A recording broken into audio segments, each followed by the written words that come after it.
Item ಯಾವುದೇ ಇರಲಿ try ಮಾಡಿ ಆಚಿ ಚಿಕನ್ ಮಸಾಲಾ. ಆಚಿ ಚಿಕನ್ ಮಸಾಲಾ ಏರ್ಪೋರ್ಟ್ ಕರ್ನಾಟಕಕ್ಕೆ ಒಂದು ಏರ್ಪೋರ್ಟ್ ತರಬೇಕು ಅಂತೇಳಿ ಅದನ್ನು ಕೂಡ ಕನಕಪುರಕ್ಕೆ ತೆಗೆದುಕೊಂಡು ಹೊರಟಿದ್ದಾರೆ.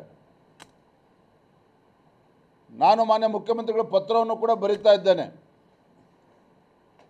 ಕನಕಪುರಕ್ಕೆ ಆ ಏರ್ಪೋರ್ಟನ್ನು ತೆಗೆದುಕೊಂಡು ಹೋಗೋ ಬದಲು ತುಮಕೂರು ಆಸ್ಪಾಸು ಏರ್ಪೋರ್ಟನ್ನು ತಂದರೆ ಮಧ್ಯ ಕರ್ನಾಟಕಕ್ಕೂ ಕೂಡ ಅದರಿಂದ ಲಾಭ ಆಗ್ತದೆ, ಉತ್ತರ ಕರ್ನಾಟಕಕ್ಕೂ ಕೂಡ ಅದರಿಂದ ಲಾಭ ಆಗ್ತದೆ.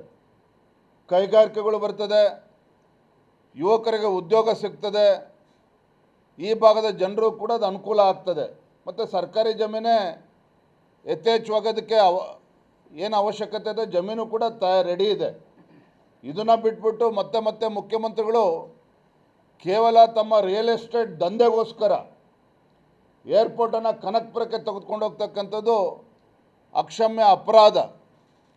ಅವರು ರಾಜ್ಯದ ಮುಖ್ಯಮಂತ್ರಿಗಳಾಗಿ ಯೋಜನೆಗಳನ್ನು ರೂಪಿಸಬೇಕೇ ವಿನಃ ಒಬ್ಬ ರಿಯಲ್ ಎಸ್ಟೇಟ್ ಏಜೆಂಟಾಗಿ ಯೋಜನೆಗಳನ್ನು ರೂಪಿಸಬಾರ್ದು ಅನ್ನುವ ಆಗ್ರಹವನ್ನು ಕೂಡ ಈ ಸಂದರ್ಭದಲ್ಲಿ ನಾನು ಮಾಡ್ತಾ ಇದ್ದೇನೆ. ಭೀಕರ ಬರಗಾಲ ಇದೆ.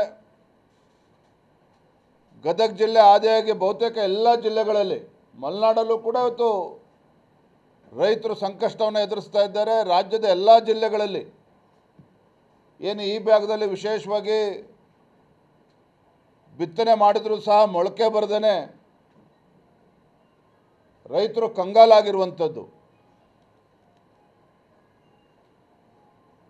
ಸಂಕಷ್ಟದಲ್ಲಿರತಕ್ಕಂಥ ರೈತರಿಗೆ ನೆರವಿಗೆ ಇವತ್ತು ರಾಜ್ಯ ಸರ್ಕಾರ ಬರಬೇಕಾಗಿದೆ. ದುರಂತ ಅಂತ ಹೇಳಿದ್ರೆ ಇವತ್ತು ಕೂಡ ಕೃಷಿ ಸಚಿವರೇ ಇಲ್ಲ ಇವತ್ತು ರಾಜ್ಯದಲ್ಲಿ.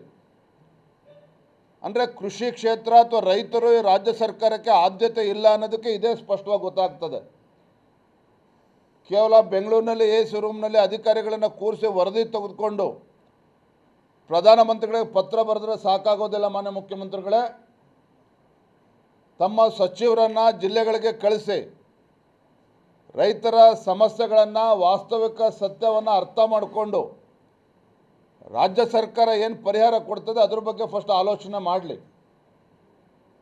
ಅದನ್ನು ಬಿಟ್ಬಿಟ್ಟು ಪತ್ರ ಬರೆದು ತಾವು ಮುಖ್ಯಮಂತ್ರಿಗಳಾಗಿ ಕೈ ಕಟ್ಕೊಂಡು ಕೂತ್ರೆ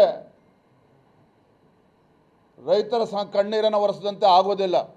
ಹಾಗಾಗಿ ರೈತರ ಸಮಸ್ಯೆಗೆ ಈ ಬರಗಾಲದ ಸಂದರ್ಭದಲ್ಲಿ ಕುಡಿಯೋ ನೀರಿನ ಸಮಸ್ಯೆ ಇದೆ,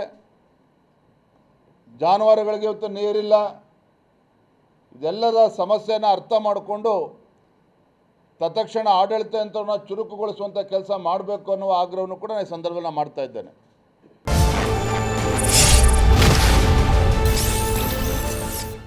ಐಟಂ ಯಾವುದೇ ಇರಲಿ ಟ್ರೈ ಮಾಡಿ ಆಚಿ ಚಿಕನ್ ಮಸಾಲಾ. ಆಚಿ ಚಿಕನ್ ಮಸಾಲಾ